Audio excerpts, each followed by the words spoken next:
नाज़रीन, आज फिर पाकिस्तान तहरीक इंसाफ के लोग इमरान खान साहब से मिलने की कोशिश करेंगे और आज जुमेरात का रोज़ है। लेकिन मुलाकात बहुत मुश्किल है क्योंकि पॉलिटिकल लोगों को मिलने की इजाज़त दी नहीं जाती। इमरान खान साहब की सिर्फ 2 बहनें उन्हें मिल पाती हैं, या कोई वकील थोड़ी देर के लिए मिल पाते हैं, या बैरिस्टर सैफ इन्हें इजाज़त होती है कि ये चाहें तो इमरान खान साहब से मिल लें। नॉर्मली जो पॉलिटिशियंस हैं उनको इजाज़त नहीं होती। अली अमीन गंडापुर साहब शायद मिलना नहीं चाह रहे। देखें, बैरिस्टर सैफ अगर मिल लेता है तो फिर अली अमीन गंडापुर को क्यों नहीं मिलने दिया जाता। अली अमीन गंडापुर को बैरिस्टर साहब से, जो अली अमीन गंडापुर के अंडर काम करते हैं, उनसे पूछना चाहिए कि वो गिद्दर सिंगी बताओ जो आपको इमरान खान साहब से मिलवाती है और मुझे नहीं मिलवाती। तो मतलब साफ वाज़ेह है कि अली अमीन गंडापुर साहब मिलना नहीं चाहते और बैरिस्टर सैफ के जरिए से इमरान खान साहब को पैगाम शैगाम भिजवा दिया जाता है जो भेजना होता है। बहरहाल मामला तो ये है कि अब दोबारा कोशिश की जाएगी और चीज़ें इस जगह पे हैं कि मुझे नहीं लगता कि मुलाकात होगी, और अगर हुई भी तो उसमें से कोई आउटकम आज के दिन में आएगा। पाकिस्तान तहरीक इंसाफ अपनी तहरीक का मोमेंटम बना रही है और साथ ही साथ जो तहरीक तहफ़्फ़ुज़ आईन पाकिस्तान है उसकी तश्कील नौ की गई है। उस हवाले से जो खबर मेरे पास है उसमें सलमान अकरम राजा साहब ने बड़ी इंपॉर्टेंट बातचीत भी की है। वहाँ पे जो दीगर लोग हैं उन्होंने भी बातचीत की। अब जो इसकी फॉर्मेशन है वो ये है कि महमूद खान अचकज़ई इसके चेयरमैन है तहरीक तहफ़्फ़ुज़ आईन पाकिस्तान के, अलामा राजा नासिर अब्बास वाइस चेयरमैन है, मुस्तफ़ा नवाज खोखर भी वाइस चेयरमैन है, अख्तर मेंगल साहब भी इसके वाइस चेयरमैन है, और जैन शाह वाइस चेयरमैन है इसके, और असद कैसर इसके जनरल सेक्रेटरी हैं, साहबजादा हामिद रजा इंफॉर्मेशन सेक्रेटरी हैं, अखूनज़ादा हुसैन जो हैं वो तर्जुमान है। पाकिस्तान तहरीक इंसाफ की जानिब से सबसे सीनियर ओहदा असद कैसर साहब के पास है। आजकल वो पाकिस्तान में नहीं है, वो बरतानिया में है, और जब वो पाकिस्तान वापस जाएंगे तो वो अपनी जिम्मेदारियां संभाल लेंगे। तो यहाँ पे जो रिस्पॉन्सिबिलिटी थी इन चीज़ों को बताने की वो पाकिस्तान तहरीक इंसाफ के सेक्रेटरी जनरल जो हैं वो सलमान अकरम राजा साहब ने अदा की। सलमान अकरम राजा साहब ने कहा कि कहा जाता है कि पाकिस्तान की तारीख ऐसे ही हमेशा इलेक्शन लूटे जाते रहे तारीख में भी, लिहाजा आप भी चुप हो जाओ, मगर हम खामोश नहीं होंगे, ना हमने होना है। हमने तारीख बदलनी है। पाकिस्तान के करोड़ों नौजवान इस तारीख को नहीं मानते कि 78 साल से इलेक्शन लूटे जा रहे हैं। ये मुल्क शुगर माफिया, सीमेंट माफिया के लिए काम कर रहा है। आज का नौजवान जानता है कि मुल्क के साथ क्या हो रहा है। चीनी को देखें, कल सस्ती बरामद की गई और आज महंगी दरामद की जा रही है, यानी सस्ती बाहर बेची गई और आज महंगी वापस मंगवाई जा रही है। पेट्रोल की आलमी कीमतें देखें, पाकिस्तान और आलमी सतह पर 15 रुपए का फर्क है। ये किसको फायदा पहुंचाया जा रहा है? इसका फायदा इसी को होता है जो जमहूरियत नहीं चाहता। वैसे मैं हैरान होता हूं सलमान अकरम राजा साहब की इंफॉर्मेशन पे भी कि आलमी सतह पर पाकिस्तान का 15 रुपए का फर्क है। उन्होंने सिर्फ ये बताया, उन्होंने ये नहीं बताया कि इमरान खान के दौर में जब $100 से भी ऊपर का बैरल था, $125 तक का गया, तब पेट्रोल कितने का था और आज आलमी मंडी में कितने का है और पाकिस्तान में कितने का है। मेरे ख्याल में डाटा को सिंप्लीफाई करना चाहिए आम लोगों के लिए। अगर आप इस तरह देखें तो इमरान खान के दौर में पेट्रोल की कीमत आज के दौर से आधी से भी कम थी, आज के दौर में आधी से भी कम थी। यानी जितने का पेट्रोल आज शहबाज शरीफ खरीद रहे हैं, अगर इतने का पेट्रोल इमरान खान खरीदते तो पेट्रोल 100 रुपए लीटर होता। लेकिन इमरान खान ने पेट्रोल खरीदा बहुत महंगा, बेचा बहुत सस्ता। आज के दौर में पेट्रोल खरीदा बहुत सस्ता जा रहा है, बेचा बहुत महंगा जा रहा है। यानी इमरान खान के दौर में जो पेट्रोल की कीमत थी, अगर उसकी जगह पे आज वाली पेट्रोल की कीमत होती तो उस दौर में पेट्रोल की कीमत क्या होती? 100 रुपए लीटर उस हिसाब से।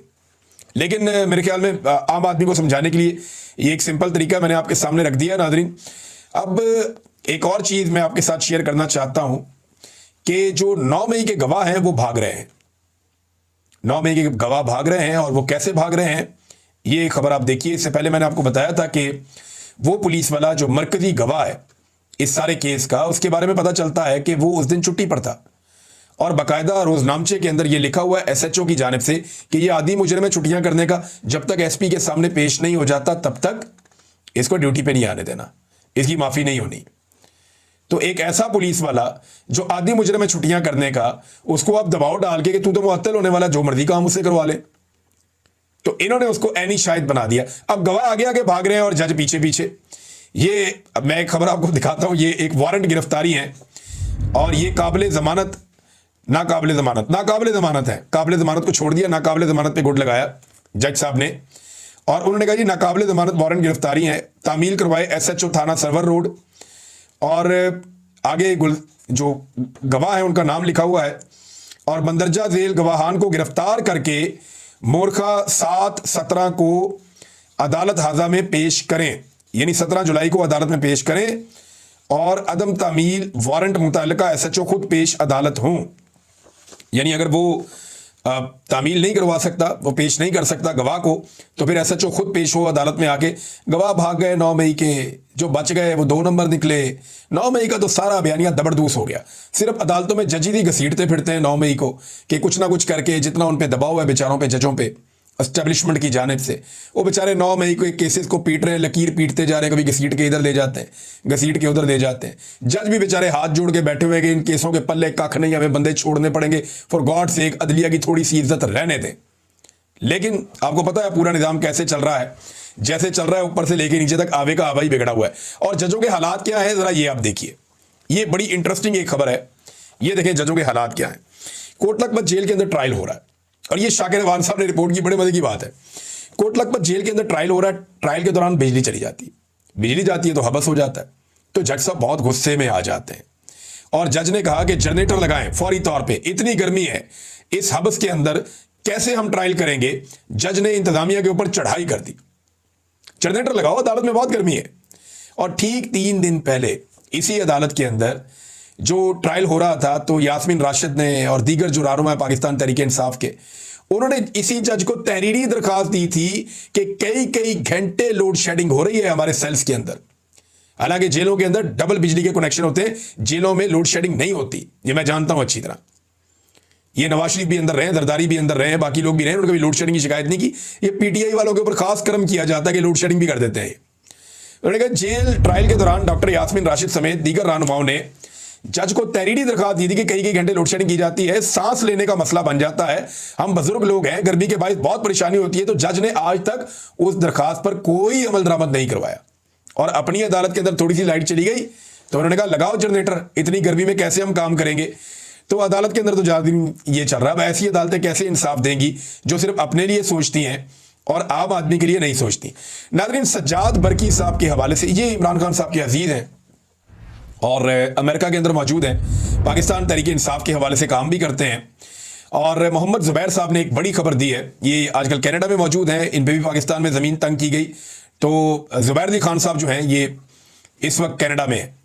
तो इन्होंने पहले ये खबर दी थी, खबर के बारे में तो मुझे आइडिया था, मैंने आपको पहले भी बता दिया था कि पाकिस्तान तहरीक इंसाफ ने खुद कोशिश की कि किसी तरह से जो जुल्फी बुखारी साहब ने बात की है कांग्रेस में, अमेरिकी कांग्रेस में ह्यूमन राइट्स के हवाले से इमरान खान साहब को लेकर, वो बात जुल्फी बुखारी साहब ना कर सकें। और तहरीक इंसाफ ने उसकी एक तहरीरी कोशिश भी की है। जो पैगाम चला वो इमरान खान साहब के घर से चला, इमरान खान साहब की बहनों की तरफ से, और अमल दरामद किया सज्जाद बरकी साहब ने मुबैना तौर पे। लेकिन इसमें जो अब उन्होंने एक लेटर लिखा कांग्रेस को, इसमें ज़ुबैर अली खान साहब ने उसका तर्जुमा छाप दिया। अब तर्जुमा क्या कह रहा है, जो ईमेल की सज्जाद बरकी ने, वो ईमेल क्या कहती है, नुमाइंदा क्रिस स्मिथ, नुमाइंदा जेम्स पी मैक गॉवरन और मार्क मेलुसिच, बल्कि इन सबके नाम लेके आगे वो लिखते हैं, मोहतरम हजरात, मैं आपको पाकिस्तान में जारी सियासी जबर के मौजू पर 15 जून को होने वाली टॉम लेंटोस ह्यूमन राइट्स कमीशन की समाअत के हवाले से खत लिख रहा हूं। अमेरिका में कायम पाकिस्तान तहरीक इंसाफ के ऑफिस ऑफ इंटरनेशनल चैप्टर्स का सेक्रेटरी जनरल होने के नाते मुझे हमारे कैद चेयरमैन इमरान खान के अहले खाना की जानिब से राब्ता किया गया है, जिन्होंने उनकी इस समाअत में नुमाइंदगी के हवाले से शदीद तहफ़्फ़ुज़ात का इज़हार किया है। ख़ानदान ने मुझसे गुजारिश की है कि मैं आपको वाज़ेह तौर पर आगाह करूं कि सिर्फ उनके बेटे सलमान खान और कासिम खान को चेयरमैन इमरान खान की नुमाइंदगी का इख्तियार हासिल है। ख़ानदान इमरान खान की जानिब से बात करने का किसी और को मजाज नहीं समझता। सलमान खान और कासिम खान जो बरतानवी शहरी हैं और बरतानिया में मुकीम हैं, अगले हफ्ते अमेरिका का दौरा करेंगे ताकि पाकिस्तान में जारी सियासी जबर और अपने वालिद साबिक वज़ीर-ए-आज़म पाकिस्तान इमरान खान की गैर मुनसिफाना और मुसलसल कैद के बारे में बात कर सकें। वो टॉम लेंटोस कमीशन के मेंबरान से मुलाकात के लिए बखुशी तैयार हैं ताकि चेयरमैन इमरान खान की मौजूदा सूरत हाल और पाकिस्तान के मौजूदा सियासी फौजी निज़ाम के मज़ालिम पर रोशनी डाल सकें। मैं इस मामले में आपकी तवज्जो और गौर का मुंतज़िर हूँ। नेक तमन्नाओं के साथ Sajjad Barki, secretary Pakistan Tehreek Insaf OIC office of international chapters. अब मामला यह है कि आप नहीं चाहते थे कि जुल्फी बुखारी वहां पे जाएं और जाकर के इमरान खान साहब की या पाकिस्तान तहरीक इंसाफ की या ह्यूमन राइट्स के हवाले से वहां एक नुमाइंदगी करें, तो आप जुल्फी बुखारी को मना कर लेते। आपको उन्हें लेटर लिखने की क्या जरूरत थी? वैसे ये बड़ी अजीब बात है। यानी एहतजाज करना हो तो पाकिस्तान तहरीक इंसाफ के लोग करेंगे, जिस जगह पे भी निकलना हो तो इन लोगों ने तो बड़ी कुर्बानियां दी हुई हैं। जुल्फी बुखारी तो पाकिस्तान वापस भी नहीं आ सकता, सब जानते हैं। और ये भी सब जानते हैं कि कासिम सूरी भी पाकिस्तान वापस नहीं आ सकता इस वक्त, और मुराद सईद भी मंजराम पे नहीं आ सकता। और ये सारे लोग कीमत चुका रहे हैं इमरान खान से वफादारी की, और तो कोई जरूरत नहीं है, और तो कोई चीज नहीं है। इनके तो मामला सीधे हो सकते हैं अगर ये इमरान खान के साथ वफादारी ना करें। तो ऐसे लोगों के ऊपर इस तरह के शकूक व शुबहात का इजहार करना मेरी समझ से बाहर है। हाँ, एक बात मुझे समझ आती है कि जुल्फी बुखारी के क्योंकि अच्छे ताल्लुकात हैं बुशरा बीबी से, और वैसे ही ये बात हर तरफ फैली रहती है कि शायद इनके अलीमा खान और बुशरा बीबी के अच्छे ताल्लुकात नहीं है। उधर बुशरा बीबी की जो बहन है वो भी इमरान खान की बहनों पे तनकीद करती रहती हैं। तो ये एक टसल तो चले ही रहती है, वैसे ही खानदानी मसला ही ऐसा होता है। लेकिन क्या इस बुनियाद के ऊपर एक इमरान खान के ऐसे साथी को जिसने कीमत चुकाई है, तकलीफ उठाई है, उसे आप टारगेट कर सकते हैं कि इसको ना सुने, इमरान खान के बेटे आएंगे उनको सुन लें? ये बात आपस में तय की जा सकती थी। ये तो इमरान खान साहब के मुकदमे को खराब और कमजोर करने के मुतरादिफ इसको समझा जाना चाहिए। बहरहाल इस हवाले से मेरे पास और खबरें भी हैं इससे जुड़ी हुई, और बड़ी इंपॉर्टेंट खबरें हैं, मैं आपको आने वाले दिनों में वो भी बताऊंगा। लेकिन अभी बलूचिस्तान के जो हमारे शहरी हैं उनके साथ बड़ी ज्यादती हो रही है। एक तरफ बलोच अपने प्यारों के लिए इस्लामाबाद में आ गए, वहां बारिश हो रही थी, उनको उन्होंने तंबू लगाने तक की इजाजत नहीं दी इंतजामिया ने। आप अंदाजा करें, वहां बहनें, बेटियां और बुजुर्ग खड़े थे और वो बारिश में भीग रहे थे। इस्लामाबाद में मैं दाद देना चाहूंगा हमारे उन सहाफ़ी साथियों को जो वहां पे गए, और जो बलोच एहतजाज करने के लिए लोग वहां पे मौजूद थे, लवाहिकीन अपने प्यारों को ढूंढते हुए, वो उनके साथ जाकर इस मुश्किल वक्त में खड़े हुए। ख़ास तौर पे मैं स्पेशली जो शीरी मदारी साहिबा की साहबजादी हैं, और एक बहुत बड़ा नाम है मेरी नज़र में, एक छोटी सी उम्र में उन्होंने बड़ा मुकाम पैदा किया, पाकिस्तानियों के दिल में भी मुकाम पैदा किया, इंसानी हकूक़ के लिए वो खड़ी होती हैं, ईमान मज़ारी साहिबा, वो वहाँ पे मौजूद थी। फिर महमूद खान अचकजई साहब वहाँ पे गए, फिर अल्लामा राजा नासिर अब्बास साहब वहाँ पे गए, फिर मुस्तफ़ा नवाज खोकर साहब वहाँ पे गए। पाकिस्तान तहरीक इंसाफ को भी अपना वफद वहाँ पे भेजना चाहिए, उनके पास, उनके साथ बैठना चाहिए, उनके साथ बात करनी चाहिए। असद तूर साहब को मैंने वहाँ पे देखा, दीगर सहाफ़ियों को बहुत सारे मैंने और भी वहाँ पे देखे, सबके मैं यहाँ पे किस किस के मैं नाम लूँ, इन सब लोगों का बहुत शुक्रिया। लेकिन इंतज़ामिया की आप देखें हठधर्मी कि वो उन्हें बारिश में भिगो रही है, वो बारिश में बेचारे भीगते जा रहे हैं और खुले आसमान के नीचे खड़े हैं। वो सिर्फ वहाँ पे क्या चाहते हैं, वो ये चाहते हैं कि यहाँ पे तंबू लगाने दें, और इंतज़ामिया कह रही है जी परमिशन लेकर आओ, नहीं तो प्रेस क्लब के अंदर घुस जाओ, नहीं तो ये कर देंगे। उनको धमकाया जा रहा है। 2023 में जब वो सर्दियों में आए थे तब उन्हें कितना मारा गया था, कितना टॉर्चर किया गया था, उनके ऊपर वाटर कैनन का इस्तेमाल किया गया था, बहनों और बेटियों के ऊपर, रात के आखिरी पहर में। तो ये बड़ी तकलीफ दह चीज़ें हैं जो हम देख रहे हैं। लेकिन लोग अपने प्यारों के लिए इस्लामाबाद में आ गए हैं और वो प्रेस क्लब के बाहर बैठकर एहतजाज कर रहे हैं। बलूचिस्तान इस वक्त जल रहा है, जगह जगह पे फायरिंग के वाक़यात होते हैं। जो साबरी कवाल एक फैमिली है, उनके एक रुकन है, उनका नाम मेरे ज़हन से निकल गया, वो बेचारे खड़े होकर कह रहे थे कि हमारी बस के ऊपर फायरिंग कर दी, 3 लोग जो हैं वो जाँ बहक हो गए, 5 जख्मी हो गए। हमारा क्या कसूर है, हम तो फनकार लोग हैं, हम तो जा रहे थे कवाली करने के लिए, हमें तो बुलाया गया था एक प्रोग्राम के लिए। तो उनके साथ बड़ी ज़्यादती हुई, वो बेचारे रो रहे थे, बहुत परेशान थे, बैन कर रहे थे, अपने प्यारों की लाशें उनकी वहाँ पड़ी हुई थी। जगह जगह पे बलूचिस्तान में जो है वो कत्ल गारतगिरी हो रही है, कोई सड़क महफूज नहीं है, कोई बड़ी शारा महफूज नहीं है, बहुत सारी जगहों पे रिट ऑफ द गवर्नमेंट खत्म हो गई है। और गवर्नमेंट की हालत आप देखिए कि ऐन उसी वक्त में वज़ीर आला बलूचिस्तान की एक वीडियो वायरल होती है बरतानिया से, जिसमें वो एक गाड़ी चला रहा है सड़क पे, क्योंकि राइट हैंड गाड़ी जो है वो बरतानिया में ही चलती है यहाँ पे यूरोप में, और वो राइट हैंड गाड़ी चला रहा है बरतानिया की सड़कों पर, उसके बच्चे वहाँ पे पढ़ते हैं, वहाँ रहते हैं। तो वो वहाँ पे घूम रहा है, गाड़ी चला रहा है और गाने गा रहा है, और गाने गाने की वीडियो उसकी वायरल हो गई है। उसने बलूची के अंदर जो है वो म्यूज़िक लगाया हुआ है, साथ साथ गुनगुना रहा है, साथ साथ जा रहा है, वहाँ उनका मकामी म्यूज़िक है। लेकिन मैं हैरान होता हूँ कि इन लोगों को शर्म ही नहीं है कि कैसे लोगों को लाकर मुसल्लत कर दिया इस कौम के ऊपर, कैसे कैसे नमूने मुसल्लत कर दिए, बेड़ा गर्क करके रख दिया पाकिस्तान की एडमिनिस्ट्रेशन का। हमने ये तो सुना था कि लाहौर डूब जाता है, ये नहीं सुना था कि चकवाल भी डूब जाता है, मंडी बहाउद्दीन भी डूब जाता है, और अपर पंजाब के जो शहर हैं वो भी डूबना शुरू हो गए हैं। उधर चकवाल के अंदर गाड़ियों के डूबने के, पूरी पूरी गाड़ियां डूबने के मनाजिर आ रहे हैं, लोग डूबी हुई गाड़ियां पानी में से निकालने की कोशिश कर रहे हैं। ये भी हमने आज के दिन में देखा है। इंतहाई अफसोसनाक सूरत हाल है नादरीन पाकिस्तान में। बुशरा बीबी के हवाले से खबर मेरे पास आई नादरीन के, उनके एक भाभी और एक बेटी उनसे मिलने के लिए गई थी। जब इमरान खान की उनकी बहनों से मुलाकात करवाई गई थी तो उन्होंने कहा जी एक की मुलाकात हम करवाएंगे और एक की नहीं करवाएंगे। फिर बुशरा बीबी से किसी की भी मुलाकात नहीं करवाई गई। जो सामान ये लोग साथ लेकर आए थे खाने पीने का और दीगर चीज़ें, कपड़े वगैरह, वो भी बुशरा बीबी को नहीं भेजा गया। अगले दिन इन्होंने सामान भिजवाया, बुध वाले दिन, फिर भी वो सामान नहीं भेजा गया और लगातार बुशरा बीबी को जो है वो परेशान किया जा रहा है और उनकी मुलाकात भी नहीं करवाई जा रही। जबकि इमरान खान साहब ने कहा कि फील्ड मार्शल आसिम मुनीर साहब को ज़ाती तौर पे गुस्सा है बुशरा बीबी को लेकर। अब नाज़रीन आ जाए उस बड़ी खबर की तरफ जो मैं आपको देना चाह रहा था, और ये मैंने थोड़े दिन पहले एक ब्रेकिंग न्यूज़ दी थी और ये खबर हमने ब्रेक की थी इस चैनल पे कि पाकिस्तान के अंदर जो नॉन कस्टम गाड़ियां हैं उनकी गैर कानूनी तरीके से फेक रजिस्ट्रेशन की जा रही है और गाड़ियों को कानूनी बनाकर बेचा जा रहा है और गवर्नमेंट को 1 टके का टैक्स नहीं आ रहा। अब जब हमने ये काम किया तो उसके बाद हुकूमत मुतहर्रिक हो गई, 27 लोग गिरफ्तार हुए, 2 DCs उन्हें सस्पेंड कर दिया गया, उनके नाम ECL में भी डाल दिए गए, लेकिन ये सारी हो रही है ज्यादती। अब मैं आपको बताता हूं कि 5 IDs हैं जिनको मिसयूज किया गया, वो भी हमने पकड़ ली है, मैं आपको थोड़े दिनों में दूंगा। एक मरियम जमीला साहिबा है DC कस्टम, इनके साथ भी बड़ी ज्यादती की गई है। तो मैं आपको ये बताता हूं, और कस्टम वाले जो लोग वहां कस्टम के महकमे में काम करते हैं जरा होशियार हो जाएं, कान खड़े कर लें और आप ज़हनी तौर पर तैयार रहें कि आपके साथ कुछ भी हो सकता है। उसकी वजह अब मैं बताने वाला हूं कि कस्टम के अफसरान का किसी किस्म का कोई कसूर नहीं है। मैंने पहले भी कहा था कि इनकी IDs किसी और ने इस्तेमाल की हैं, इन्होंने अपनी IDs खुद इस्तेमाल नहीं की। ये जो अफसरान जिनको अब पकड़ा जा रहा है या जिनके ऊपर शिकंजा कसा जा रहा है, इन्होंने ये 2 नंबरी की नहीं। आप मुझे बताएं कि एक सरकारी ऑफिसर जो CSS करके आता है या मुकाबले का इम्तिहान देकर आता है, वो कोई पागल होगा जो अपनी ID से, अपने पासवर्ड से अपनी ID खोलेगा और उसके अंदर से एक फेक एंट्री कर देगा और चंद लाख के लिए, यानी चंद लाख की रिश्वत मिलेगी ना। गवर्नमेंट को तो नुकसान करोड़ों में होता है, लेकिन अफसर को तो चंद लाख मिलते हैं, तो चंद लाख के लिए अपनी सारी की सारी नौकरी और अपना करियर दांव पे लगा देगा, जबकि कमाने के इससे बहुत आसान तरीके उसके पास हैं।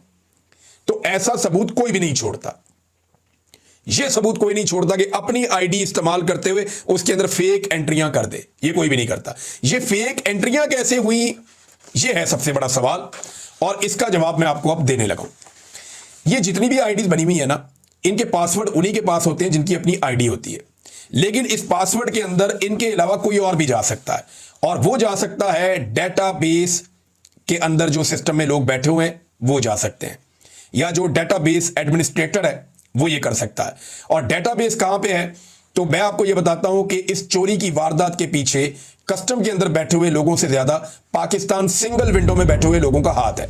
पाकिस्तान सिंगल विंडो PSW, अगर आप इसको गूगल करेंगे तो आपके सामने बाकायदा खुल जाएगा कि पाकिस्तान सिंगल विंडो क्या है, और यह खुद बताता है कि पाकिस्तान सिंगल विंडो एक मरबूत डिजिटल प्लेटफॉर्म है जो तिजारत में शामिल फ्रीकैन को मियारी मालूमात और दस्तावेजात को सिंगल एंट्री पॉइंट के साथ दाखिल करने की इजाजत देता है, ताकि तमाम दरामदात जो चीजें पाकिस्तान में मंगाई जाए या बरामदात या पाकिस्तान से बाहर भेजी जाए, और ट्रांजिट से मुतालिक या जो चीजें पाकिस्तान के गुजर के दूसरे मुल्कों में जाती हैं, कोई जो रेगुलेटरी जरूरियात है उनको पूरा किया जा सके। यानी ये पाकिस्तान सिंगल विंडो वो है जो तजारत के मामलात को रेगुलेट करता है, और इसके पास सारा डेटाबेस मौजूद है, और इसके पास एक्सेस है कस्टम के डेटाबेस तक भी और इन तमाम IDs तक भी।